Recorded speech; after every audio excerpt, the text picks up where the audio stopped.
বর্ধমানে প্রশ্ন ছিল, বর্ধমান পেল 6 পয়েন্ট, বর্ধমান গেল 79 আর মালদা 108। সেঞ্চুরি করলো মালদা। যদি শেষ পর্যন্ত তারা 100 থাকতে পারে, তারা পাবে জি বাংলার তরফ থেকে 2 লক্ষ টাকা। আর বর্ধমান যদি 100 পৌঁছতে পারে, তাহলে বর্ধমান আর মালদা দুজনেই যদি 100 শেষ করে, তাহলে পাবে 4 লক্ষ টাকা। আমি আছি, আমি প্রশ্ন জিজ্ঞেস করেছি, পার্সেন্টেজ যেন এদিকে থাকে। শুরু করবো আমাদের এই খেলা, ফাইনাল রাউন্ড।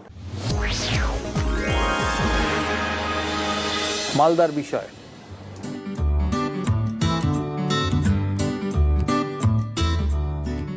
ফিল্ম ও মিউজিক। ফিল্ম ও মিউজিক চ্যালেঞ্জ। মালদার বিষয় চ্যালেঞ্জ করবে বর্ধমান, কিন্তু মুখে কেউ উত্তর দেবে না। প্রশ্ন, রয়্যাল বেঙ্গল রহস্য চলচ্চিত্রে ফেলুদার ভূমিকায়